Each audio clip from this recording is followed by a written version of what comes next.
देखिए ऐसा है, मैं लोगों को प्राथमिकता दूंगा। मैंने हमेशा लोगों को ही प्राथमिकता दी है और मैं समझता हूँ कि रोहतक के लोग चाहते हैं कि मैं चुनाव लड़ूं तो मैं अवश्य लड़ूंगा। और मैं जो है इसमें कभी कोई संशय नहीं रहा। अलग अलग तरीके की बातें, कभी मेरा कोई दूर विरोधी जो है वो तो ये कह सकता है, लेकिन कभी एक क्षण के लिए भी इस प्रश्न के उत्तर के लिए मुझे सोचने की आवश्यकता नहीं।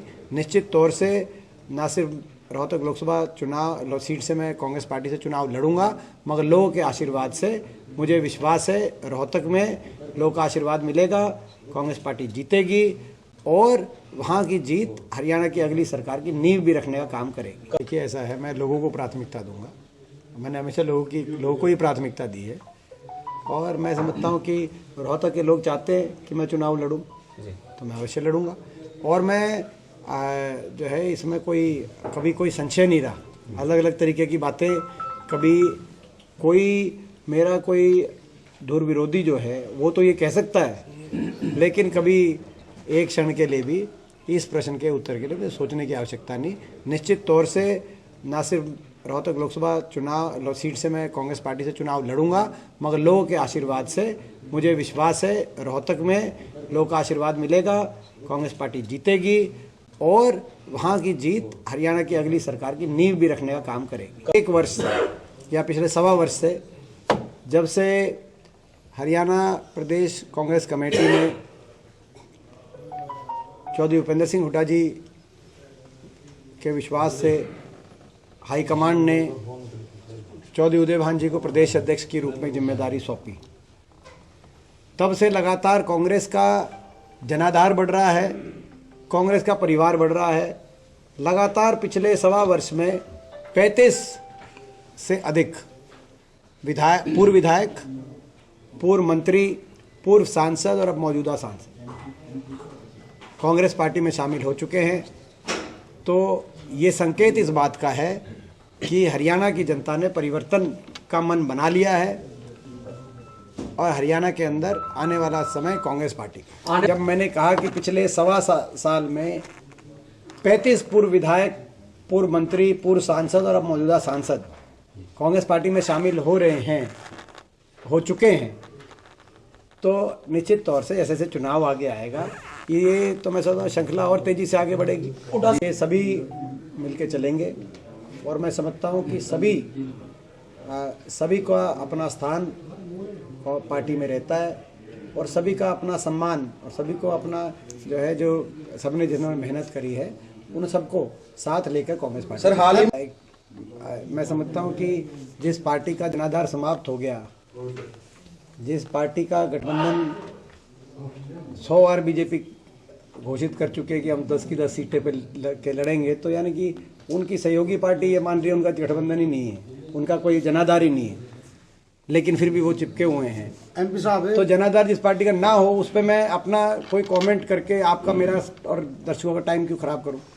जेजेपी पार्टी पे कोई टिप्पणी करना जनता का टाइम खराब करना है, जनाधार उनका बचा नहीं है।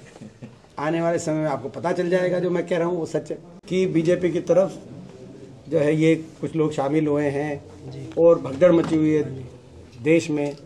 हाँ, भगदड़ मची हुई सही बात है। हरियाणा में कांग्रेस में घुसने की भगदड़ मची हुई है।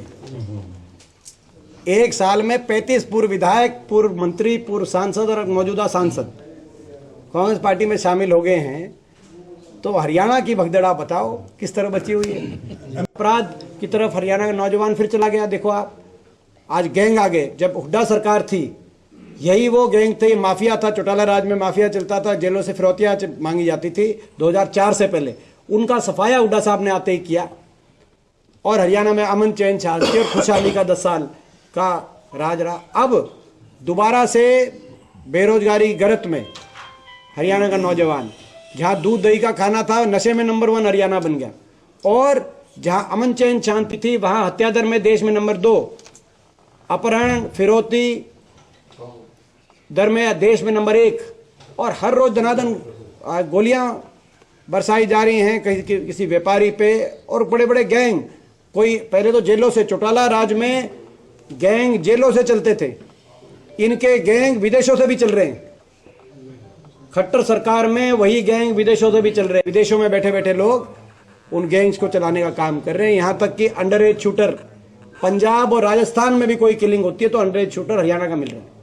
आप ये स्थिति देखो, ये इनकी 10 साल की सरकार की यथास्थिति है। आज प्रधानमंत्री जी आ रहे हैं, प्रधानमंत्री जी आज आ रहे हैं। प्रधानमंत्री जी को इस बात का जवाब देना चाहिए कि इस संसद के सत्र में जब मैंने सवाल पूछा कि देश के कौन से प्रदेश में सबसे ज्यादा बेरोजगारी है, तो मोदी सरकार के मंत्री द्वारा जवाब दिया गया, प्रधानमंत्री जी द्वारा, उनकी केंद्र सरकार ने जवाब दिया कि देश में सबसे ज्यादा बेरोजगारी हरियाणा में, और 2014 के मुकाबले 3 गुना से ज्यादा बेरोजगारी बढ़ गई। 3 गुना बहुत बड़ा संख्या होती है बेरोजगारी, वो बढ़ गई। ये मोदी सरकार का क्या जवाब था? तो जब आपकी सरकार संसद में ये मेरे को जवाब दे रही है, तो जब आप हरियाणा में आ रहे हैं तो मुख्यमंत्री जी की पीठ थपथपाने से पहले उनसे जवाबदेही लीजिए कि देश में सबसे ज्यादा बेरोजगारी यहाँ कैसे हो गई। 2-3 बातें हैं। पहले तो बीजेपी के जो नारे रहते हैं वो कभी जनता के हक में नहीं होते। हरियाणा में दिया 75 पार, अब दे दिया 400 पार। हमारे नारे जनता के लिए, तो वो उनके लिए नारे हैं कि हमारी इतना संख्या है, हमारी इतना संख्या है, अपने लिए होते हैं। हमारे जनता के लिए होते हैं। बीजेपी के लिए 400 पार, हम कह रहे हैं बुढ़ापा पेंशन करो 6000। ये फर्क है, हम जनता के नारे दे रहे हैं, पहली बात। दूसरी बात, आनंद हेगड़े जो लोकसभा के भाजपा के सांसद हैं, उनका कल बयान आया कि हमने 400 पार का नारा इसलिए किया, 400 पार होने के बाद हम संविधान को बदलने का काम करेंगे, और संविधान को बदलने के लिए 2/3 से ज़्यादा बहुमत चाहिए, इसीलिए हमें 400 पार सीटें का हमने लक्ष्य रखा है। आनंद कुमार हेगड़े जी, मिस्टर आनंद कुमार हेगड़े जी, आपको मैं कहना चाहता हूँ, हरियाणा की धरती से आपके पास संदेश पहुँचे मीडिया के माध्यम से, ये संविधान वो संविधान है जो हमारी देश को जब आज़ादी मिली, देश के बहुत तमाम महापुरुषों ने अपनी कुर्बानियाँ दी, तब देश आज़ाद हुआ।